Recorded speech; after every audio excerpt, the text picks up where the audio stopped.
రాబోయే ఎన్నికల్లో ఆంధ్రప్రదేశ్ రాష్ట్ర అభివృద్ధి కోసం చంద్రబాబును అదేవిధంగా దామచల్ల జనార్దన్ను గెలిపించుకుంటామని 8వ డివిజన్ మహిళలు సమిష్టిగా తమ సంఘీభావాన్ని ప్రకటించారు. నారి కోసం నాగసత్యతమ్మ కార్యక్రమం ఒంగోలు 8వ డివిజన్ కమ్మపాలెంలో జరిగింది. తెలుగుదేశం పార్టీ రాష్ట్ర ఉపాధ్యక్షులు మాజీ శాసనసభ్యులు దామచల్ల జనార్దన్ సతీమణి దామచల్ల నాగసత్యలత డివిజన్లోని మహిళలతో ప్రత్యేకంగా సమావేశమయ్యారు. ఈ సందర్భంగా స్థానిక మహిళలు పలు అంశాలపై తమ అభిప్రాయాలను సూచనలను వెల్లడించారు. వారి అభిప్రాయాలను సావధానంగా విన్న నాగసత్యలత మీరు చెప్పిన అమూల్యమైన సూచనలు సలహాలు జనార్దన్తో చర్చించి భవిష్యత్ కార్యాచరణ నిర్ణయించుకుందామని విజ్ఞప్తి చేశారు. కార్యక్రమంలో డివిజన్ నాయకులు కార్యకర్తలు మహిళలు పెద్ద ఎత్తున స్వాగతం పలికారు. కార్యక్రమానికి విచ్చేసిన దామచల్ల సతీమణి నాగసత్యలతకు నాయకులు కార్యకర్తలు మహిళలు ఆత్మీయ స్వాగతం పలికి ఘనంగా సత్కరించారు.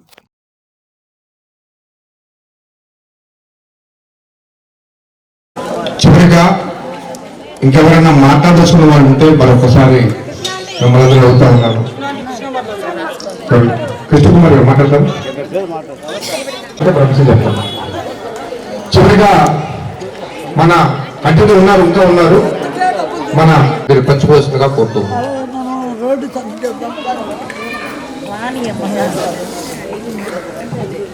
దామచల్ల జనార్దన్ గారి సతీమణి నాగసత్యలత గారికి, అలాగే ఇక్కడికి ఇంటి పెద్ద ఎంత చెడ్డవాడైతే ఆ ఇల్లు నాశనం అవుతుందో, ఇప్పుడు జగన్ అంత చెడ్డవాడు అంత దుర్మార్గుడు కాబట్టే మన రాష్ట్రం మొత్తం నాశనం అయిపోయింది.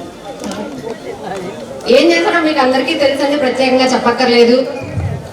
మట్టి ఇసుక మాఫియా, భూ ఆక్రమణలు, కల్తీ మద్యం, వీటన్నిటితో వచ్చిన వేల కోట్లని తాడేపల్లి ప్యాలెస్ లో దాచుకుంటున్నాడు. వాటిలోంచి ఒక 5 రూపాయల చిల్లర తీసి వాళ్ళ కింద ఉన్న పేటిఎం బ్యాచ్ విసిరేస్తున్నాడు. ఎందుకు వేస్తున్నాడు? వాడికి భజన చేయడానికి, ప్రతిరక్ష పక్ష నేతల మీద తుమ్మెత్తిపోయడానికి, వాళ్ళని తిప్పడానికి. ఇదేమిటని ప్రశ్నిస్తే అందరి మీద అక్రమ కేసులు బనాయించడం. అలాగే పరిపాలనలోకి వచ్చాక రాష్ట్రానికి ఏమైనా సంపద తీసుకొచ్చాడండి? తీసుకొచ్చాడు. ఎలాగా మీకు తెలిసి ఇప్పుడే చెప్పాను. కల్తీ మద్యం అన్నిట్లో తీసుకొచ్చిన సంపద అంతా ప్యాలెస్ లో దాచుకుంటున్నాడు.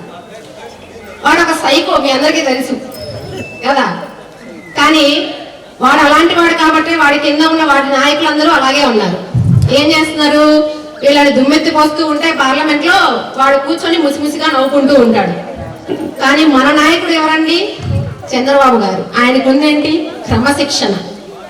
ఆ క్రమశిక్షణ, సహనం, నీతి, నిజాయితీ, సంస్కారం, అదే మన చంద్రబాబు నాయుడుతో పాటు మనందరి నాయకులకి, కార్యకర్తలందరికీ, తెలుగుదేశ కార్యకర్తలందరికీ క్రమశిక్షణ, సంస్కారం మన నాయకుడు చంద్రబాబు గారి నుంచే వచ్చింది. మీ అందరికీ తెలుసు ఏంటంటే,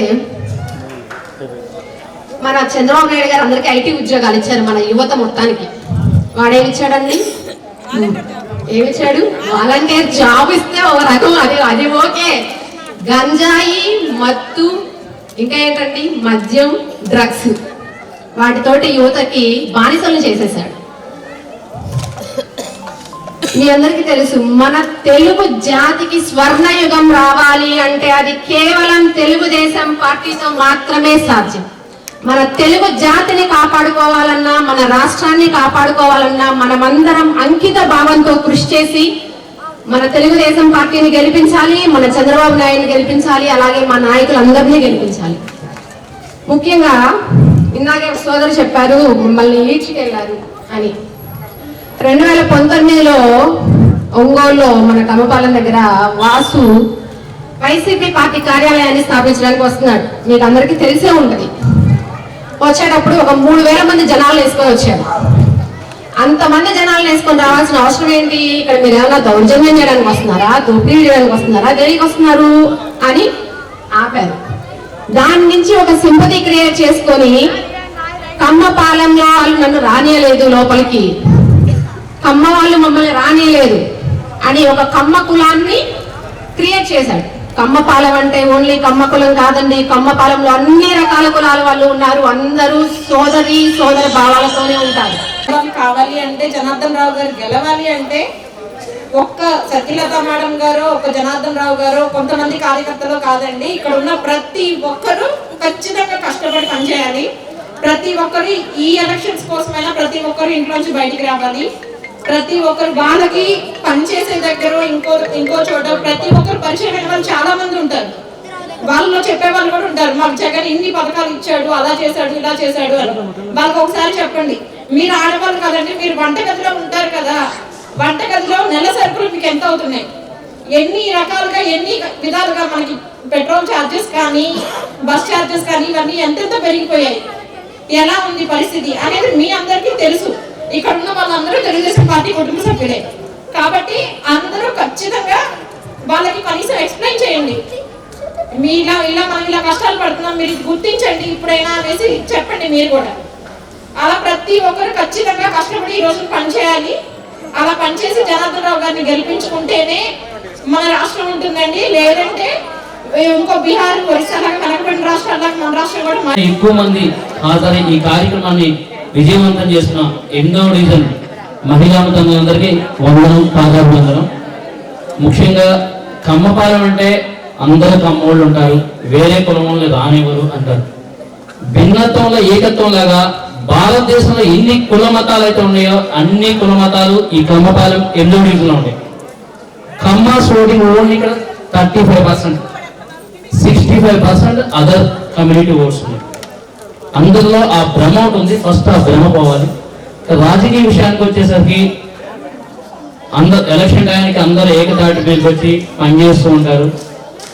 ఇప్పుడు మనకి 2014 ఎలక్షన్లో 2012 ఎలక్షన్లో తెలుగుదేశం క్యాడర్ మొత్తం చాలా కష్టపడి చాలా హానెస్ట్గా కష్టపడారు. కానీ ఆ రోజున బై ఎలక్షన్లో మనం ఓడిపోవడం జరిగింది. తెలుగుదేశం పార్టీ కార్యకర్తలు ఇంకా ఉత్సాహం కసి పెరిగి 2014లో పనిచేశారు. దానికి తగ్గ ప్రతిఫలం కూడా మనకి దక్కింది. ఇక్కడ దామచర్ల జనార్దన్ గారు ఎమ్మెల్యేగా, అక్కడ నారా చంద్రబాబు నాయుడు గారు ముఖ్యమంత్రిగా కూడా అయి ఉన్నారు. కాకపోతే 2019 ఎలక్షన్కి వచ్చేసరికి మన అందరిలో ఓవర్ కాన్ఫిడెన్స్ ఎక్కువైంది. గెలుస్తున్నాం, గెలిచామన్న దీంతో మనం పనిచేయడం తగ్గించాం, మానేసాం.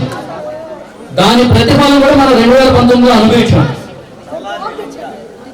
8వ డివిజన్కి వచ్చేసరికి 2014లో మంచి మెజారిటీ వచ్చింది, 2012లో కూడా బై ఎలక్షన్ మంచి మెజారిటీ వచ్చింది. కానీ మన పోల్ మేనేజ్మెంట్ లోపం వల్ల మనం కొంచెం ఓవర్ కాన్ఫిడెన్స్ లో ఉండటం వల్ల కొంత మెజారిటీ తగ్గింది. మెజారిటీ అయితే జనార్దన్ గారికి వచ్చింది కానీ మనం ఊహించిన స్థాయిలో రాలా. ఈ రోజు నుంచి మనం మన డివిజన్ తరఫున విజయ సంఘాలను పూరించి ఈ 60 రోజులు 75 రోజులు ఎలక్షన్ కంప్లీట్ అయ్యి పోలింగ్ బాక్సులు సీల్ అయిన కూడా అహర్నిశలు కష్టపడదాం. ఇక్కడ దామచర్ల జనార్దన్ గారిని, అక్కడ నారా చంద్రబాబు నాయుడు గెలుపులో ప్రధాన పాత్ర పోషిద్దాం. మనం ఒకే నినాదంతో ఒకే దీంతో పనిచేద్దాం. 8వ డివిజన్ నుంచి 1000 ఓట్లు తగ్గకుండా మెజార్టీ రావాలని ఏమేమి కావాలో దానికి అన్ని రకాలుగా మనం కష్టపడతాం, చేద్దాం. ప్రతి ఒక్కరు కూడా ఇక్కడ ఉన్న మహిళలు దాదాపు 200 మంది ఉన్నారు. ఒక్కొక్క మహిళ 10 కుటుంబాలను దత్తత తీసుకొని ప్రతిరోజు లేదా వారంలో 2 రోజులు పెట్టుకొని ఆ 10 కుటుంబాలు కలిసి న్యూట్రల్గా ఉన్న ఓటుని మనం తీసుకురాతే మనం అనుకున్న 1000 ఓట్ల మెజార్టీ కాదు, 1500 ఓట్ల మెజార్టీ కూడా ఈజీగా సాధించవచ్చు. నాకు మన దామచర్ల జనార్దన్ రావు గారు బాధ్యతలు ఇవ్వటం, రాత్రి మౌళ్ళు కష్టపడి మీ అందరితోటి పరిచయాలు పెంచుకొని మీ అందరితోటి ప్రతి ఒక్క సమస్యని మన దామచర్ల జనార్దన్ రావు గారి దగ్గరికి నేను తీసుకెళ్తాం. అదేవిధంగా ఎప్పుడు ఏ సమయంలో ఫోన్ చేసినా మన జనార్దన్ రావు గారు సొంత మనిషిలాగా అప్పటికప్పుడే నిర్ణయం ప్రకటించడం. అదేవిధంగా ఈ 15 సంవత్సరాల నుంచి ఎలాంటి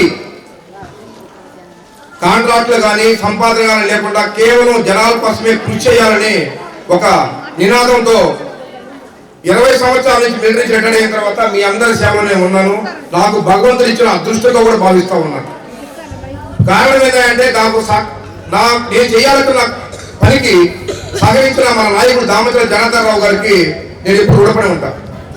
18 సంవత్సరాలు ఆర్మీలో పనిచేసి వచ్చిన తర్వాత జనానికి కొంత సహాయం చేయాలి అనే ఒక కోరిక ఉండేది.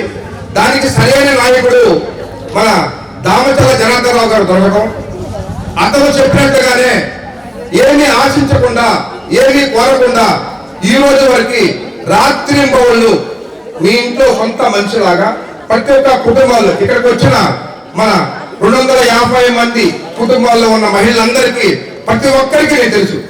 తెలియని వాళ్ళు ఎవరి నుండి చేతులు ప్రతి ఒక్కరికి తెలుసు. దాదాపుగా వచ్చిన వాళ్ళలో ప్రతి ఒక్క పేరు నాకు తెలుసు. నేను ఒక్కసారి ఫోన్ చేసి అమ్మ మీరు రాండి, ఇలా మేడం గారు వస్తున్నారంటే మీరు ఎంత అభిమానం చూపించారు అంటే తెలుసు నాకు నా మీద ఎంత ప్రేమ ఉందో. అలానే మన నాయకులు దామచల్ల జనార్దన్ రావు గారి మీద ఎంత ప్రేమ ఉందో. అదేవిధంగా దామచల్ల జనార్దన్ రావు గారు గత 5 సంవత్సరాల్లో మన డివిజన్లోనే కేవలం 4 కోట్ల రూపాయల అభివృద్ధి పనులు చేస్తున్నారంటే ముందు మీకు అన్ని తెలుసు. ఏ సిమెంట్ రోడ్ వేసినా మన ప్రభుత్వం వేసింది, ఏ డ్రైనేజ్ కట్టినా మన సిమెంట్ చేసింది. పార్క్ ఇక్కడ కాకతీయ పార్కు 20 లక్షల రూపాయలు పెట్టి చేయించడానికి మన డివిజన్ చేశారు. ఈ రోజు ఆ పార్క్ పరిస్థితి తెలుసు. మన తూర్పు కృష్ణపాలలో 42 లక్షల రూపాయల మనం రోడ్లు వేయించున్నాం ఆ రోజున. ఇప్పుడు మనం నడిపించిన ఈ రోజు మన ప్రభుత్వం చేస్తున్నాం. దాదాపుగా మన ఏ పని అడిగినా కూడాను దామచల జనార్దన్ రావు గారు మనకు సహకరించడం, అదేవిధంగా మీ అందరికీ నేను తోపుగా ప్రతి ఒక్క పని చేయించగలన అవకాశం నాకు దొరికింది, అందుకు సంతోషం. ఇప్పుడున్న పరిస్థితుల్లో మనం రాష్ట్రము అతలాకుతలైపోయే సంగతి తెలుసు. రాజధాని లేదు, చెప్పుకోవడానికి ఉండడానికి నీడ లేదు. ఇలాంటి పరిస్థితుల్లో మన ముఖ్యమంత్రి జగన్మోహన్ రెడ్డి గారు రాక్షస పాలన అందిస్తూ రాష్ట్రాన్ని అతలాకుతలం చేసిన సంగతి మీకు అంతా తెలిసిందే. ప్రతి ఒక్క ఉద్యోగి నేను చదువుకుని ఉన్నాను. మొత్తం దేశం మొత్తం మీద 29 దేశాల్లో మన ఆంధ్ర రాష్ట్రం హీనస్థితిలో ఉంది. చదువుకున్న వాళ్ళు ఎక్కువగా ఉన్నారు, ఉద్యోగం లేక ఈ ముందుగా మన మహిళలు చెప్పినట్టుగా గంజాయి స్మగ్లింగ్ ఇట్లో తయారవుతా ఉన్నారు. కారణం ఏంటంటే ఉపాధి లేదు. ఉపాధి ఎలా చేయాలో లేదు. 11 లక్షల కోట్లు అప్పులు తీసుకొచ్చి రాష్ట్రాన్ని నడిపిస్తూ అందరికీ చెప్తున్నాడు నేను ఉపాధి చేయలేదు, మా అబ్బసొమ్ము తీసుకొచ్చినట్టు లాగా నేను అందరికీ ఉచితంగా ఇచ్చేస్తున్నాను, నేను సంక్షేమ పదాలు ఇస్తున్నాను అని చెప్పని. సంక్షేమం ఎలాగా అభివృద్ధి ఎలా తెలియని వ్యక్తిని మనం ముఖ్యమంత్రిగా చేసుకోవటం అది మన దౌర్భాగ్యం. మీకు అందరికీ తెలిసిందే, చిన్న పిల్లవాడు ఒక పెన్సిల్ దొంగతనం చేసుకుని వస్తే ఆ తల్లి ఇంట్లో ఎలా శిక్షిస్తుందో, ఆ పిల్లవాడు ఆ తల్లిదండ్రులని ఆ స్కూల్లో ఎలా మాట్లాడతారో మీకు తెలిసిందే. కానీ మనం 16 ఏళ్ళు చెప్పకూడదున్న వ్యక్తిని తీసుకొచ్చి మన ఉన్నతమైన పదవుల్లో రాష్ట్ర ముఖ్యమంత్రిగా మనం ఎన్నుకున్నామంటే మనం అర్థం ఒకసారి మనం చూసుకొని మన ముఖాన్ని మనం ఆలోచించాలి. మనం చేసిన కరెక్టా తప్ప రాంగా అది ఎప్పుడైతే చేసుకుంటామో నెక్స్ట్ అలాంటి తప్పు పని చేయకుండా చంద్రబాబు నాయుడు గారు ప్రతి ఒక్క సమావేశం చెప్పాడు. పాలిచ్చే గేదెలను పెట్టేసి పాలిచ్చే ఆవులను పెట్టేసి దున్నపోతుని ఎన్నుకోవద్దు అని ప్రచారం చెప్పాడు. కానీ ఏ తల్లి ఏ చెల్లి ఏ తమ్ముడు ఏ సోదరుడు వెళ్ళ. మనకు తెలుసు అంధకారంలో వెళ్ళిపోతుంది రాష్ట్రం. అయినా కూడాను మనం ఒక్కసారి డెవలప్మెంట్ ఒక్కసారి అవకాశం కోసం చెప్పనేసి అతను గురించి గెలిపించాం.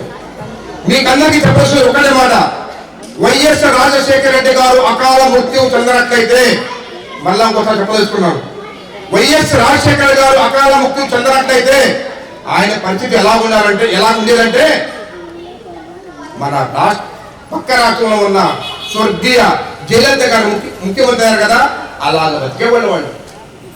అనుకోకుండా ఆయన చనిపోవటం దేవుడు ఈ రోజున ఆయన 5 లక్షలు డబ్బు ఇస్తే స్టేట్ బ్యాంకులో తీసేసుకున్నాడు, పడంగానే తీసేసుకున్నాడు జగన్.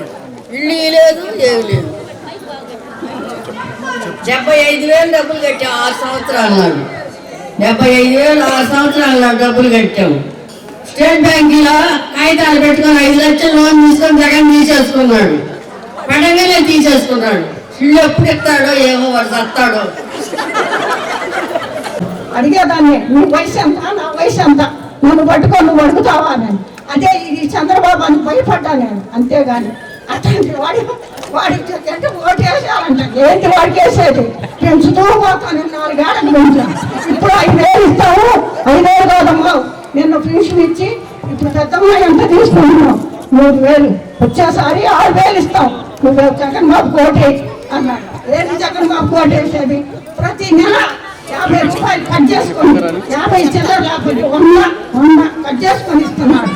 దేనికి కట్ చేసుకోవాలి? చెత్త పన్ను చెత్త పన్ను ఏనాటన్నా తీసుకున్నారా? ఏనాటన్నా నేను చట్టం చేసావా? దేనికి పెట్టావు ఈ చెత్త పన్ను? దేనికి చేసావు ఇదంతా? చంద్రబాబు నువ్వు ఎందుకు చేసావు? ఏం చేశాడు మాకు? ఓటు వేయాలంట. దేశంలో వేసిన మటుకు కాదు అన్న.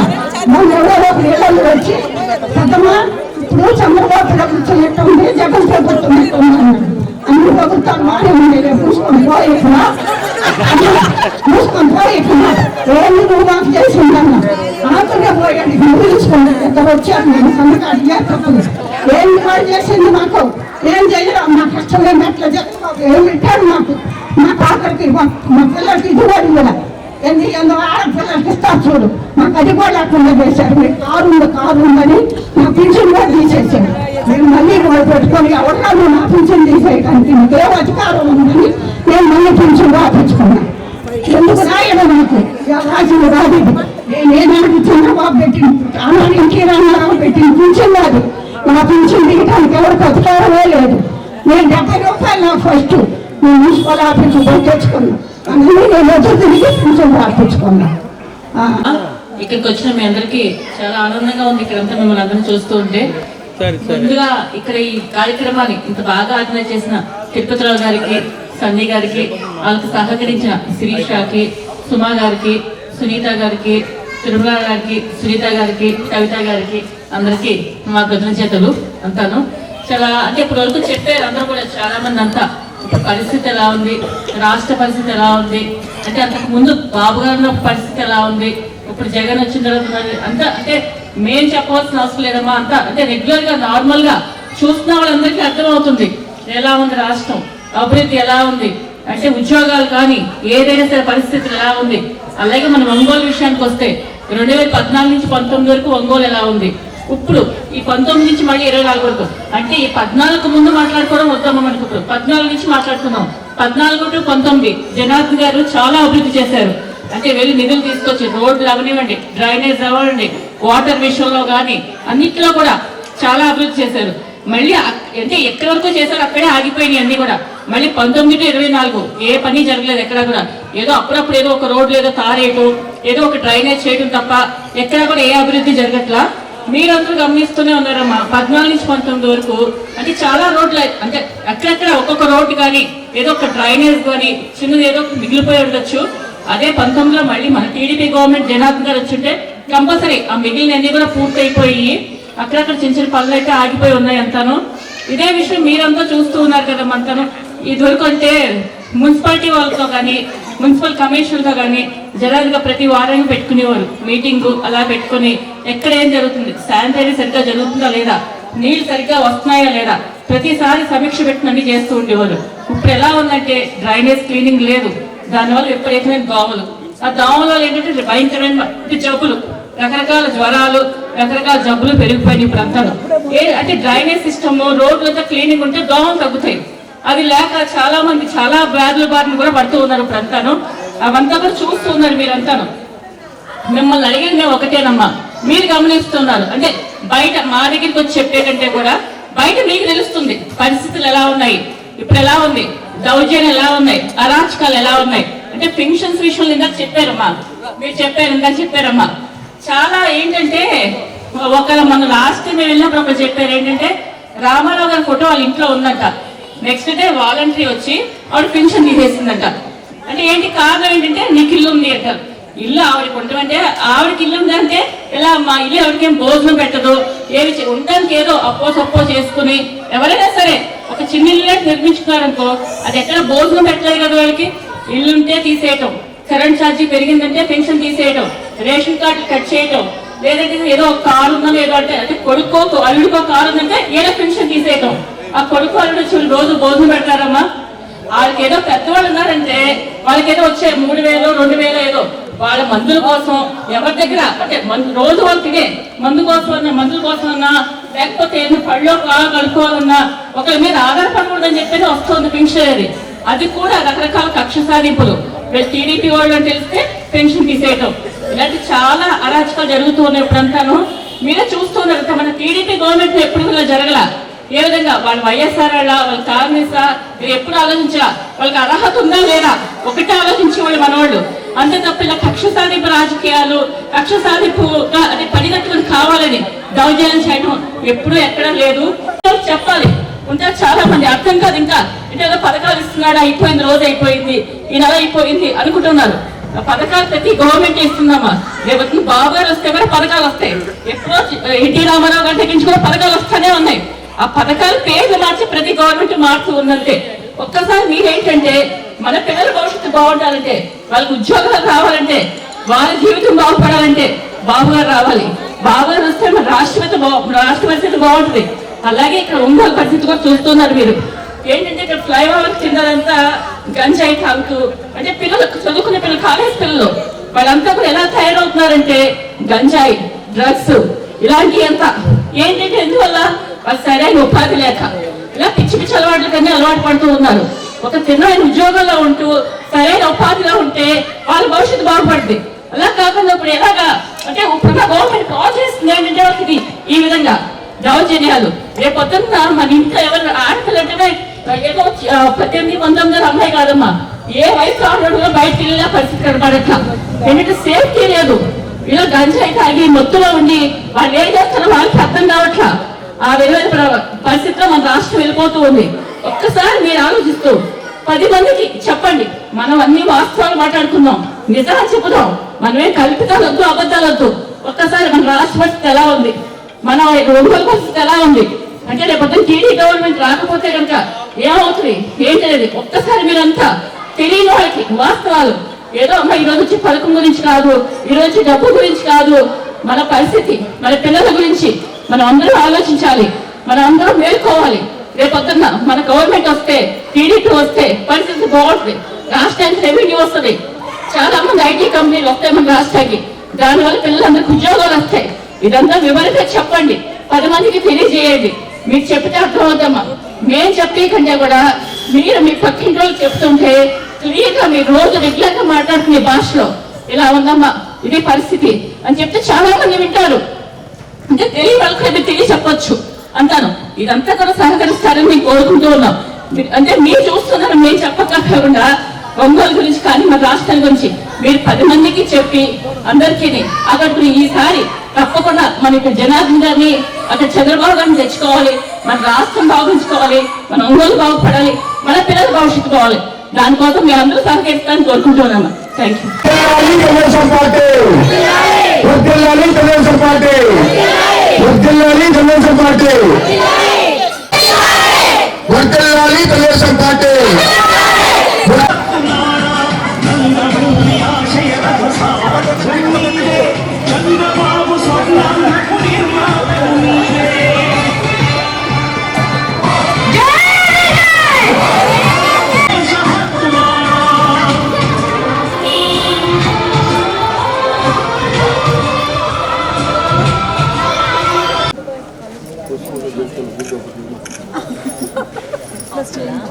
ఏదో ఒక చిన్న సత్కారం ఖచ్చితంగా చేయాలి.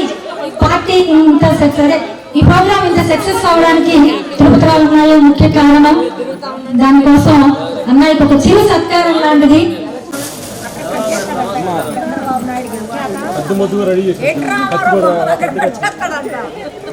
ఓకే అమ్మా, ఏదో పట్టుకో ఓకే అంటే పట్టుకో కొంచెం కింద అది